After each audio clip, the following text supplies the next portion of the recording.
Papier Digital.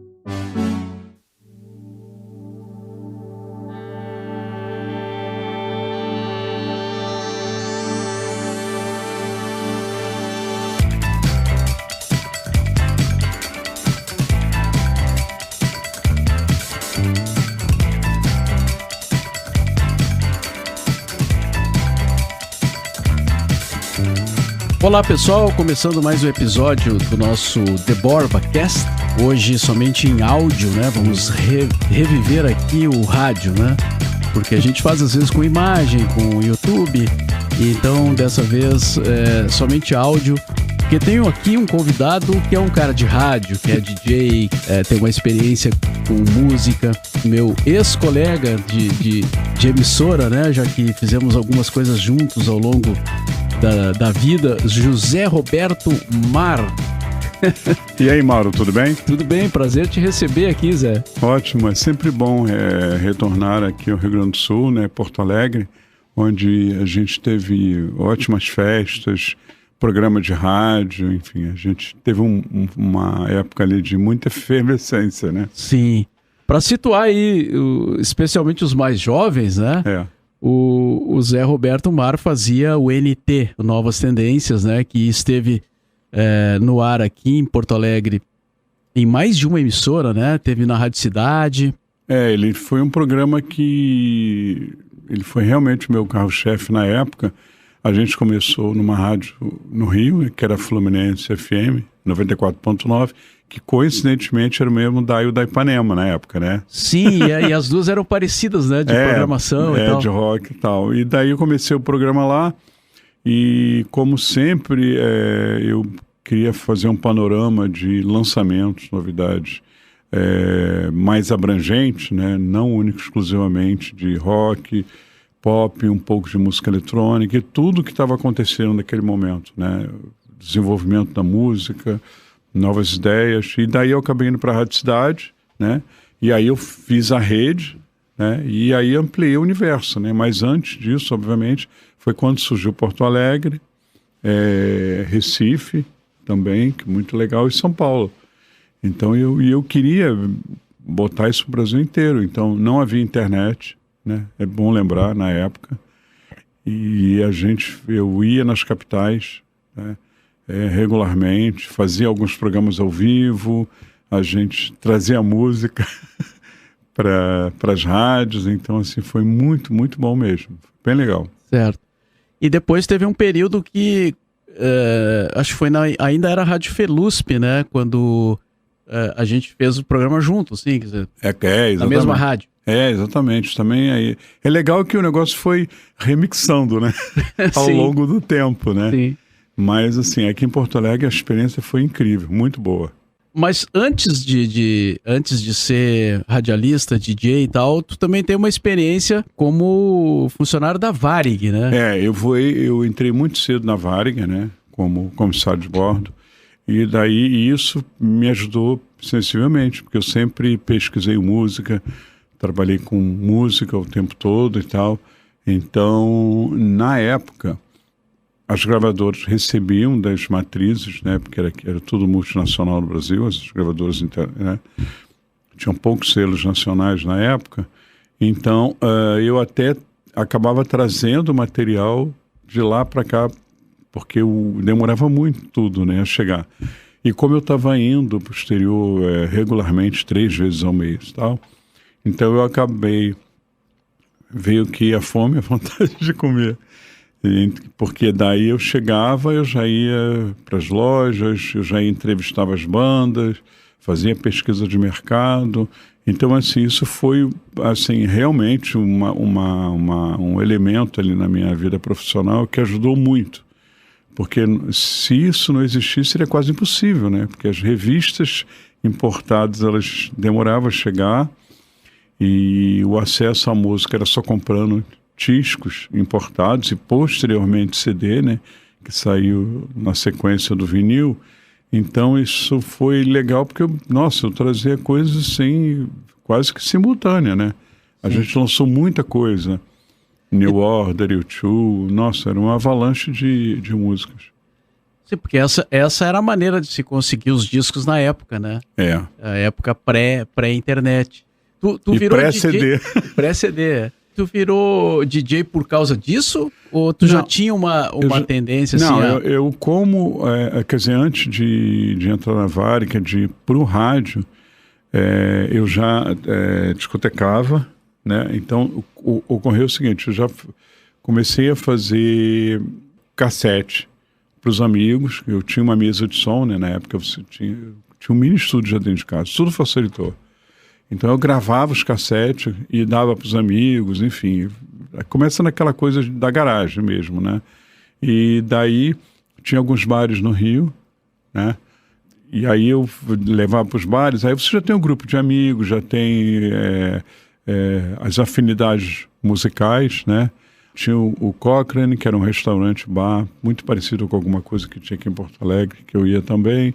E tinha o Crepúsculo Cubatão. Então, assim, tudo isso foi meio que... Aí eu comecei já a discotecar, né?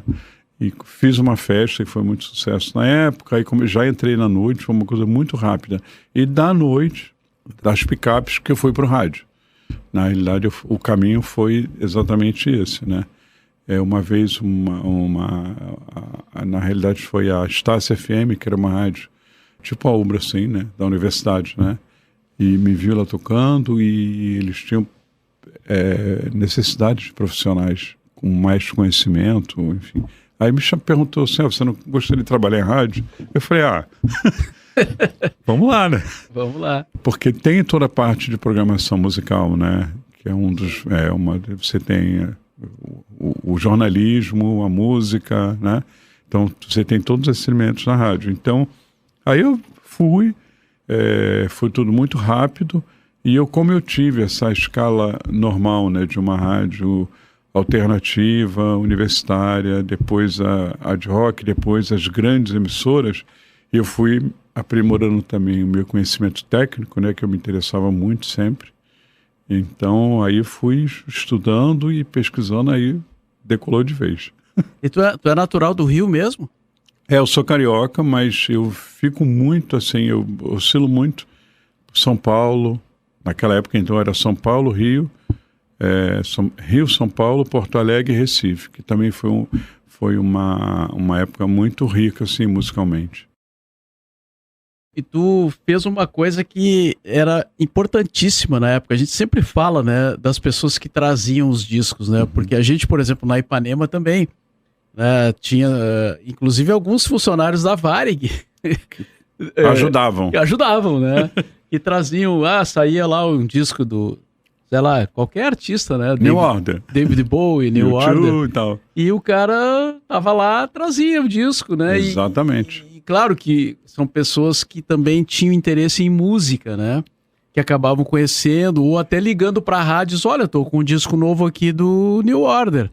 Então vem pra cá, né? E aí a gente gravava e tal. E aí esse intercâmbio cada vez foi crescendo mais, né? Mais gente interessada.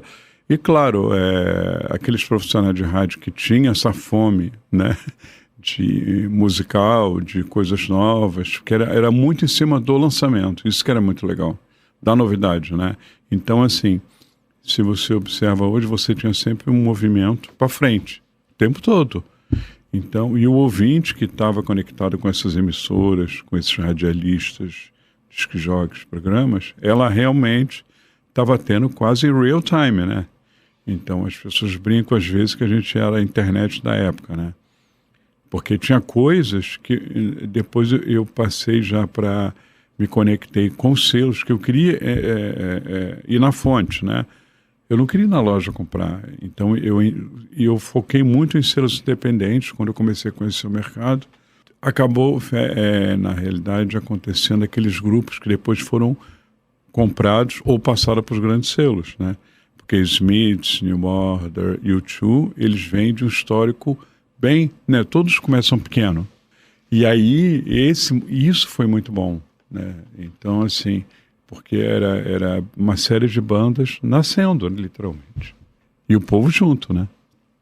E o Novas Tendências, ele surge quando? As épocas, toda essa cronologia, Eu assim, eu começo a trabalhar em 84, então assim, no final dos anos 80 eu já começo com Novas Tendências. E no meu site, que é jrmar.com, você tem tudo lá, essa cronologia, eu procurei tudo, porque a gente tem essa memória legal, né? Tem todo o histórico das rádios, das datas, quando saiu o quê, quando foi lançado, as músicas. É bem legal para quem quer fazer uma pesquisa, é bem interessante. Está tudo lá no meu site, essa cronologia mesmo. É final dos anos 80, entendeu? Até 2000 e pouco. Aí depois eu fiz outros programas, né? Obviamente. Sim. E depois disso tudo, bom, a Varig tu já deixou, né? Não tava... Na realidade... Até porque a Varig não existe mais, né? Exatamente. Na realidade... Mas eu digo a profissão, assim. Aí eu acabei ficando com duas atividades, que era aeronauta e radialista, né? E me aperfeiçoei mais, acabando na parte das rádios, né? E aí, antes da Varig acabar, né? 5 anos antes já tinha saído. Mas aí já tinha internet, você já tinha uma série de possibilidades para continuar a trabalhar com música e até mais rápidas, né? Então, quer dizer, até hoje eu continuo trabalhando com rádio, né? Também fiz uma especialização muito boa em web rádio, montar web rádios e tal. Então, assim, eu continuo trabalhando com música, também discotecando. Eu gosto muito de fazer abertura de show. Lá no Rio, pontualmente, eu faço algumas coisas, tipo no Cerco Voador ou em outras casas, no Qual Stage também.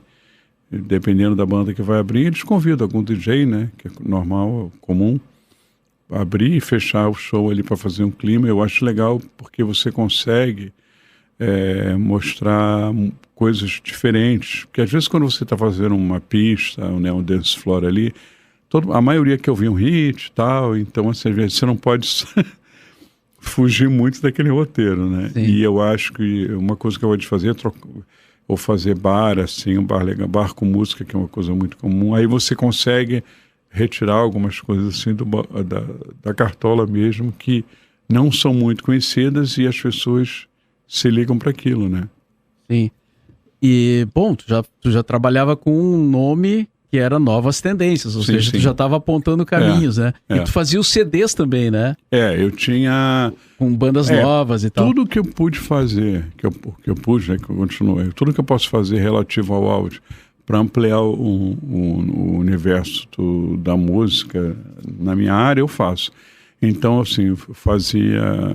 Teve uma época ali nos anos 90, assim, quando a internet já estava entrando, que eu nem sei como é que eu conseguia. Porque eu trabalhava no voo, eu fazia à noite, fazia programa de rádio em várias rádios, né, pelo Brasil. Cheguei a 21 emissoras, muitas coisas eram via satélite, obviamente, né? 21 ao mesmo tempo, assim? Porque era via satélite, que a Rede Cidades tinha 21 emissoras na época. Ah, sim. E aí a gente gerava na rede lá, né, via satélite, e ia para as emissoras. E aí depois isso não parou de existir, e aí eu gravava e mandava. Algumas cidades queriam muito fazer o programa, eu liberei o nome para eles fazerem, porque eu não tinha condição de ficar fazendo 5 cidades. Aí eu fiz ali o que era mais perto, que era São Paulo. Porto Alegre ainda continuei muito, vir aqui na época, que também tinha festas lá no fim de século e outros lugares que a gente discotecava, né, e tal. Aí eu mantive, mas e aí eu procurava fazer coisas paralelas, lançamento de CDs, também está no meu site, todos os álbuns, sempre compilações, né, porque eu procurava mostrar sempre bandas de diferentes estilos, para não ficar focado só num gênero. E lá no site também tem tudo, todos os CDs, discos promocionais, enfim, por aí vai. Sim. E agora, recentemente, tu estava na Rádio Cidade do Rio, né? Exatamente. Que, por sinal, era uma programação diferente daquela Rádio Cidade que a gente conheceu lá, né? Claro, dos anos 80 e 90. Era uma rádio rock, né? Uma rádio rock. Assim, quando você faz a web rádio, eu acho que você é um profissional de rádio, você sabe exatamente como as coisas funcionam. Então, na web rádio, eu acho que a gente consegue fazer diferente, né? Ou quando você tem condições de fazer diferente, né? Você tem essa abertura para abrir novos rumos, porque a música, ela entra de forma indireta, né? Porque tu está conversando, está tocando o som aqui, de repente aquilo te chama atenção. Então, se alguém não te mostrar uma coisa nova, mostrar sempre aquilo que ela quer ouvir, a pessoa nunca vai conseguir ir além daquele playlist dela, né? Então, eu acho que na web rádio você um universo que abre esse aspecto aí que é muito importante, eu acho. Agora, uma coisa que às vezes eu me pergunto, assim, a web rádio é viável economicamente na tua visão, ou isso ainda está... Não, a mídia programática, né, por onde entra ali parte da arrecadação dos anúncios ali, não é muito expressiva, mas eu acho que o ponto é você montar uma web rádio, eu acho assim, sempre primar pela qualidade, né, obviamente, né, do áudio, né, de um aplicativo que tem o mínimo das funções, boa qualidade de audição, para o sinal não ficar caindo, uma boa playlist. Então, assim, você tem recursos. Se você fizer com umas bases assim, bem econômicas e de qualidade, eu acho que você consegue fazer, né? Então, agora eu estou fazendo até um novo estudo para exatamente ver. Primeiro eu faço a viabilidade para o empresário, né? Então eu tenho que primeiro faço um levantamento de tudo que tem que ser feito e com os custos. Então você tem, esse aqui é o mínimo que eu acho que é legal para a gente fazer. Agora, tem que pensar pequeno a nível de equipe, eu acho, né?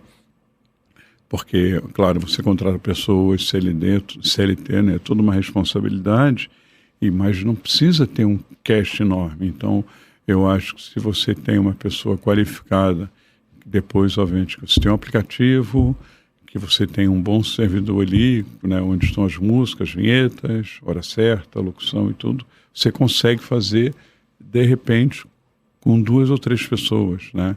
De repente, 2 fixas, isso pensando pequeno, mas pensando pequeno, legal, eu acho que você tem que oferecer um mínimo de qualidade para as pessoas. Se faz uma coisa tosca também... Aí não tem jeito.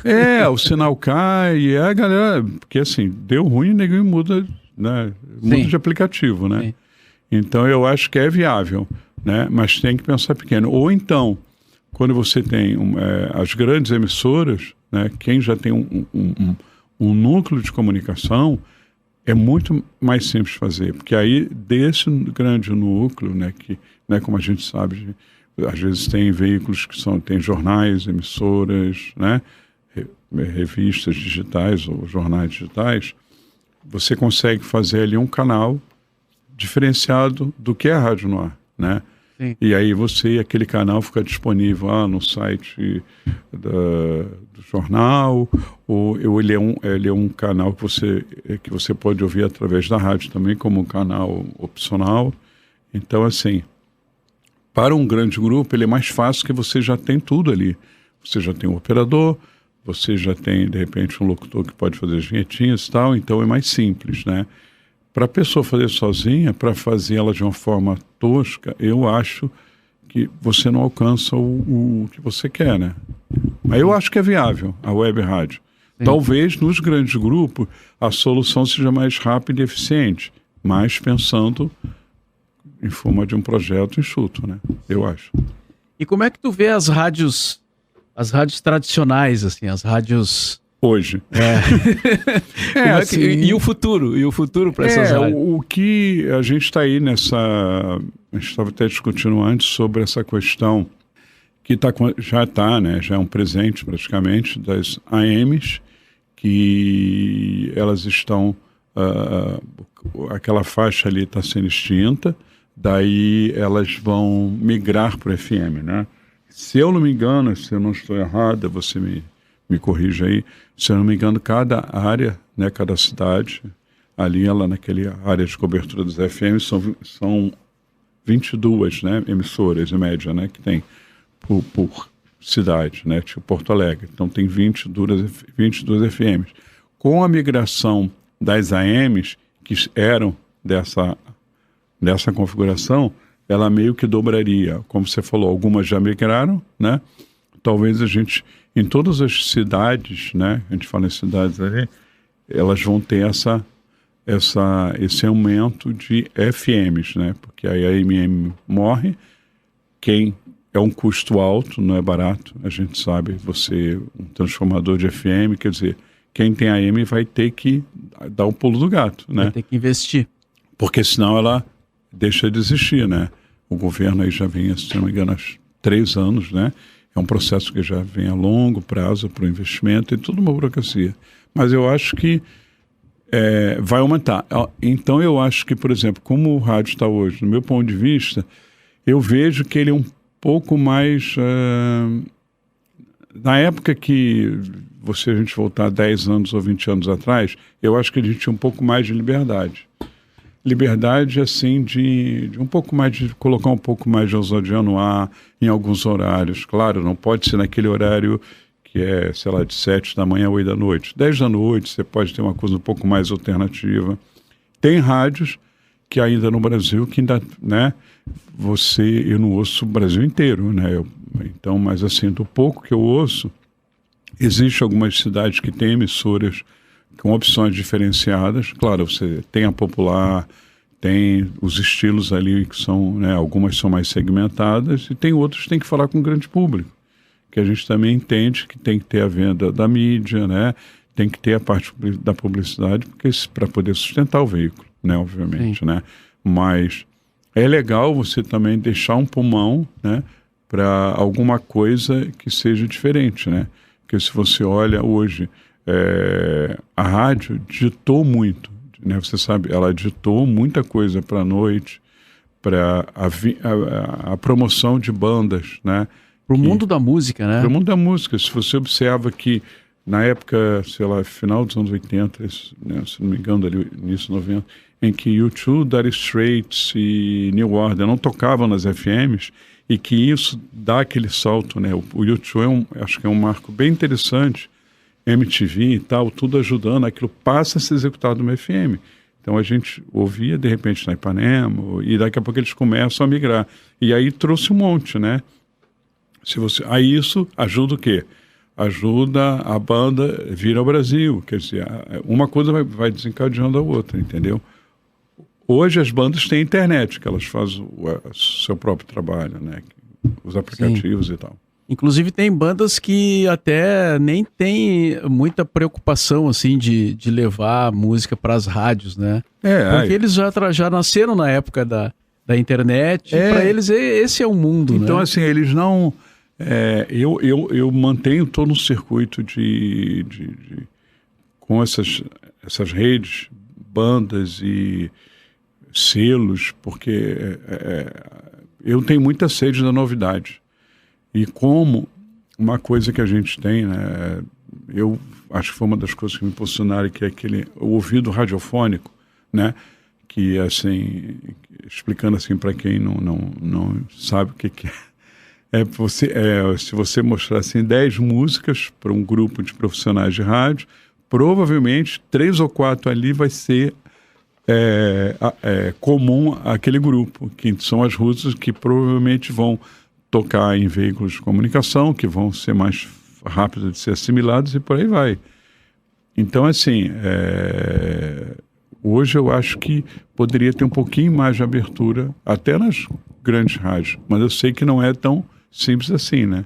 Tem que ser feito todo um trabalho, né? Tipo o que a gente fez na época, né? Sim.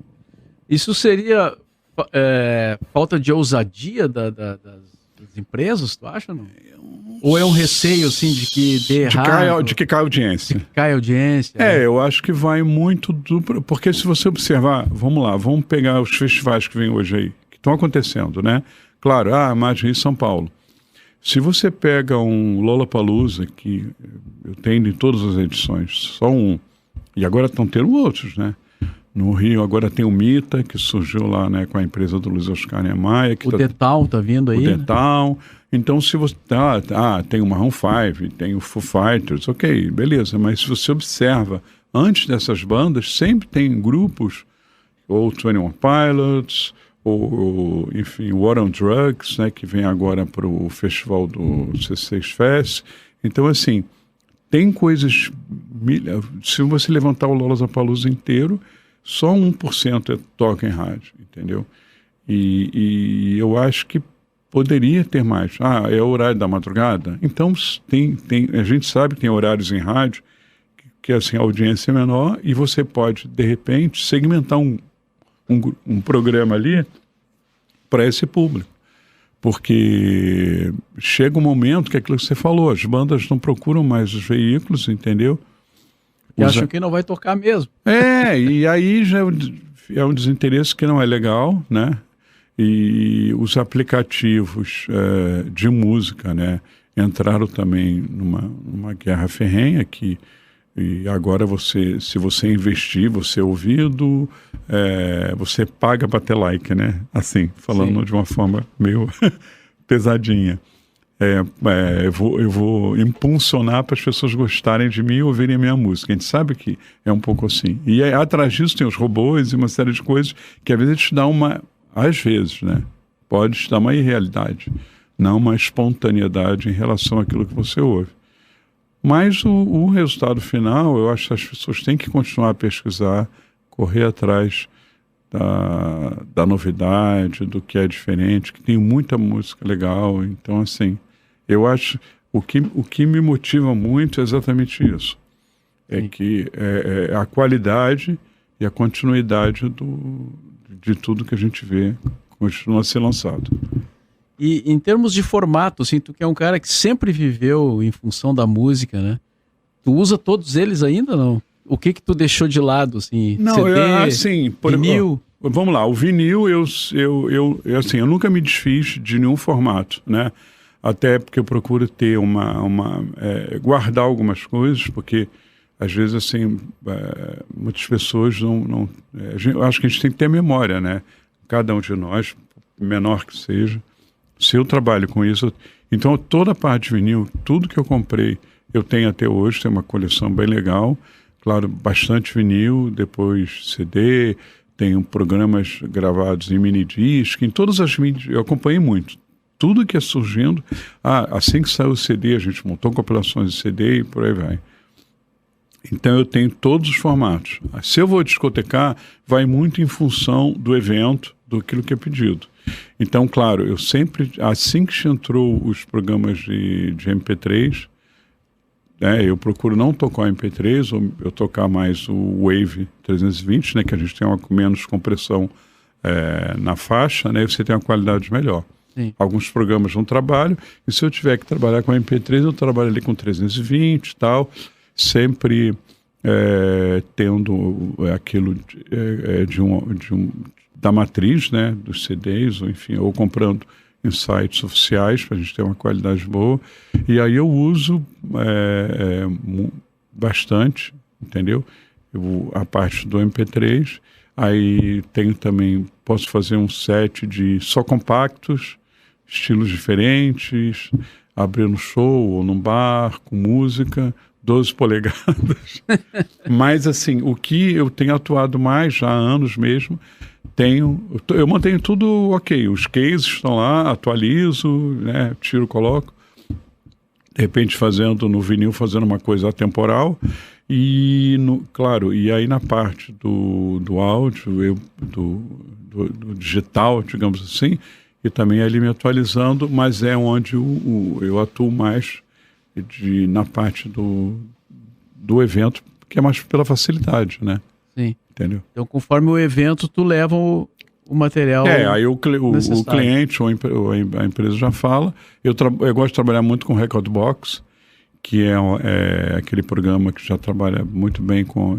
A predominante é Pioneer, né?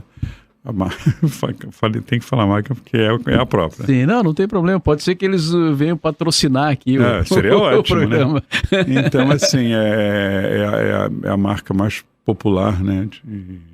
Boa, né? Sim. Tem ótimas mesas, cada vez menores.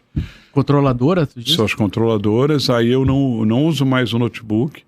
Você leva o arquivo ou num pendrive, né, ali, ou num HDzinho externo, e aí eu já também não trabalho mais com notebook, você vai direto com o pendrive. E essas controladoras mesas, já você tem muito recurso, né, para tocar. Isso é muito bom também.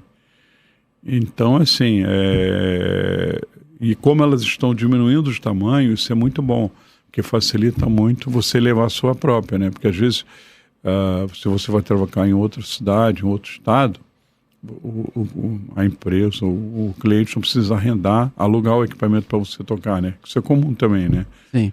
Você chega lá, você diz o que você usa, né? Eu uso picape, posso usar a controladora tal, enfim. Aí você leva só a mídia, né? Os CDJs, né? Também isso, o CDJ lá da nossa empresa que eu acabei de falar. Que aí essas novas mesas, você já tem tudo. Você não tem mais o CD, né?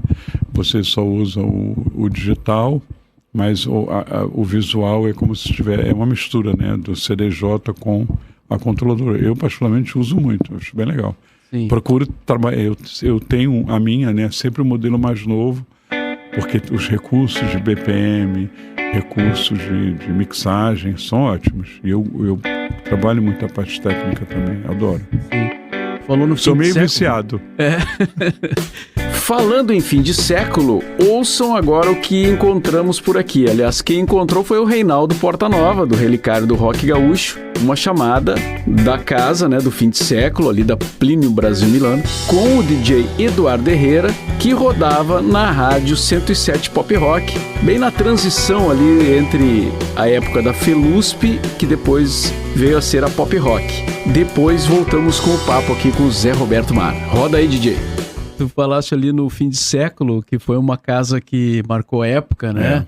Ali na Plínio Brasil Milano. Isso. Nosso amigo Batata. Exatamente, o Roberto. Roberto Nami. O Roberto. A Noite Clubber em Porto Alegre tem nome: Fim de Século. De quinta a sábado, as festas mais modernas da cidade, em 3 pisos de pura adrenalina, ao som dos DJs residentes da casa, Eduardo Herrera e Double S. Fim de Século. A Noite Clubber da cidade, sempre de quinta a sábado, na Plínio Brasil Milano 427. Apoio 107.1 FM. Tu tocou várias vezes ali, né? Ele era muito bom, muito bom. Eu acho que foi um espaço em Porto Alegre que eu me lembro bastante, assim, porque o público era muito, muito bom. As pessoas dançavam pra caramba e eles eram totalmente desconectados com tudo que estava acontecendo musicalmente, né? Que a gente foi lá tocar e muitas coisas não estão sendo vinculadas para um grande público, né? E eles ficavam loucos quando a gente tocava aquelas músicas, era muito bom. E era mais eletrônico, né? Ou então a gente tocava as versões remixadas das bandas de rock. Sim. Mas assim, eu procurava sempre fazer uns sets ecléticos dentro de uma linha dançante, digamos assim. Sim. Porque aí você tinha o The Cure Remix, e aí trazia... E aí depois, claro, depois ali de uma certa época vai vindo muita música eletrônica, né? Aí no início você tinha ali os DJs só de rock, depois pop rock, aí depois vieram as raves, né? Começou na Europa e tal, aí aí a música eletrônica tem aquele boom ali que aconteceu. Aí as coisas começam a segmentar, digamos assim, né? Aí depois já tem a galera que fica só no eletrônico, né? Aí o eletrônico ficou numa parte muito minimal e tal, e aí veio os DJs se associando, porque dentro da música eletrônica, se você produz e toca, aí que realmente eu acho que vem um retorno maior, né? Você tem que produzir alguma coisa. E aí alguns mais comerciais, claro, foi a época que convidaram os vocalistas, David Guetta e tal, que fez todo esse trabalho de ter, sempre convidando alguém para cantar uma música.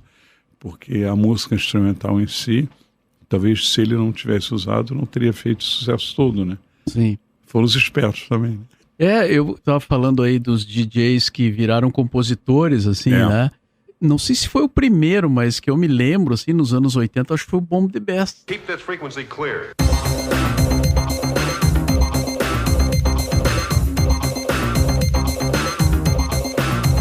Essa fase foi muito boa, que era ele um lançou coro... um disco, acho que ele não cantava, né? Mas ele convidava, Samplers. Tinha ele muito convidava umas pessoas para cantar, né? Aí tinha, e já era ali o Bomb the Bass, ele já é uma fusão assim do eletrônico, ou do hip hop, né? E um pouquinho ali os elementos, talvez de rock, talvez uma outra guitarra. E essa fase do Bomb the Bass ali, que teve Mars, Pump Up the Volume e outras várias. Pump up the volume, pump up the volume, pump up the volume, dance, dance. Run DMC nos Estados Unidos, aí já vai uma efervescência. É muita coisa que já existe, samplers, né, também. Usando muito sampler. Sim. E aí, cara, isso foi muito legal, porque já trazia toda uma novidade, né? Foi muito bom. E você vê o ecletismo que o negócio começou a ter, né? Entendeu? Não era só o rock, era o rock remixado, era outras linhas musicais vindo, aí algumas bandas de rock já flertando, que foi o caso do Aerosmith, que é aquele hit lá com o Run DMC, né? Sim. Walk This Way. Então, enfim.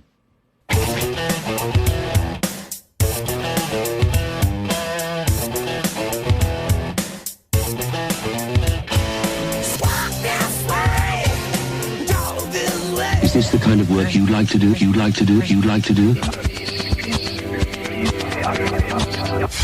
Und tanzen. Und tanzen. DEFCON? Right, don't you see? It could be contagious. Could turn into an epidemic. Персональный спутник. There's no more lyrics. Legal, pô, legal te reencontrar aqui, bater esse papo. A gente se viu a última vez, acho que foi num show em Curitiba, no Pixies.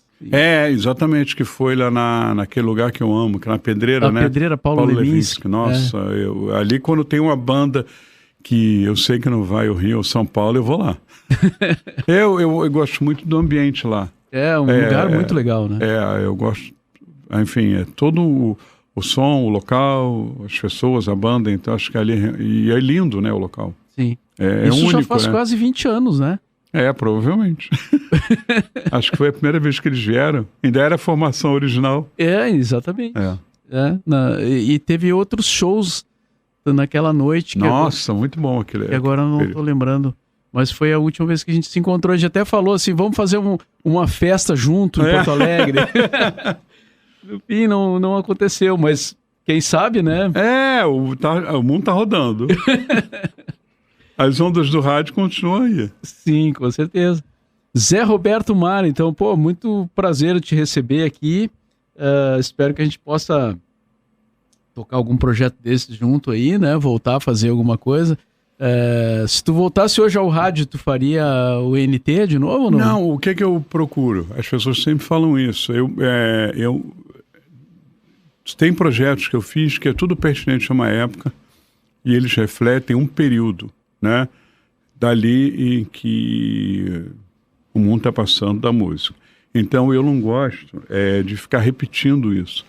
Então eu procuro sempre, agora que eu dei uma parada aí de 3, 4 meses, eu estou pensando em de repente voltar a fazer o programa no meu próprio estúdio e tem emissoras que eu posso vincular à noite em outro lugar e depois transformar num podcast. Mas aí eu faria outro projeto, né? Porque é um nome que foi um período muito bom e ele refletiu uma época. Tanto é que eu logo em seguida eu fiz outro, que aí vira a página.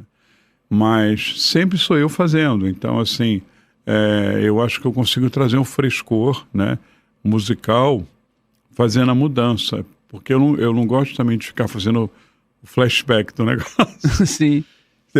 Eu posso fazer uma coisa atemporal, né? Eu acho que, ou então uma versão da banda que de repente não foi muito executada na época, e como às vezes você vê um filme, ou essas minisséries aí, tipo Stranger Things, né? Que resgata umas faixas assim que nem foram tanto sucesso, mas que as pessoas ficam loucas, porque a música é temporal, né? Sim. E tem uma coisa que eu acho que acontece nessas minisséries, que eu ouvir a música de uma forma subjetiva.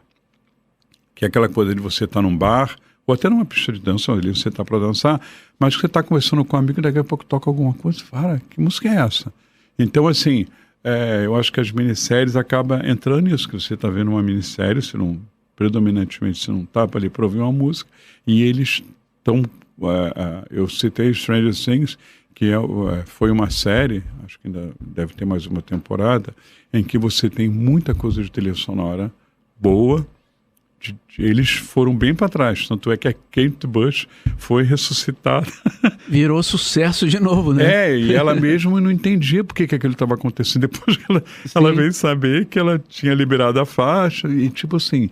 Então eu falo, esse é um fato real. Você tem músicas atemporais, né? Algumas, se ouviu o Jimi Hendrix, ele me remete a uma época musical, sim, mas tem, sei lá, se você de repente pegar alguma coisa do Jimi Hendrix, é por causa da sonoridade também, né? O Jimi Hendrix tem uma sonoridade da época, então aquela década ali, 60, 70, por aí, talvez tenha uma característica forte. Aí a partir ali do 80, se você pega um YouTube da época, um New Order da época e um da agora, claro, existe um corpo maior na música, né? Quando você abre o gráfico ali, você vê que o 21 Pilots está todo no talo, literalmente, né? Sim. Mas aí, enfim, até o Beatles, eles remixam, né? Então, Beatles, né? Então, Sim. Tranquilo. Tudo é reciclado, né? E se essa música ela for boa, ela vai rodar sempre. Ela volta e agrada, inclusive, os jovens de hoje, né? As pessoas redescobrem. A Kate Bush, ela fica lá, é bom pra ela, né? Ótimo. Sim. Muito bom. Exatamente. E prova, é isso que a gente fala, se você tocar coisas que um pouco fora da curva do que é o óbvio, pode ser que aconteça. Muito bem. Obrigado aí, Zé, pelo papo. É nóis. E espero revê-lo em breve. Não, sim. Valeu. Abraço, muito obrigado. Valeu.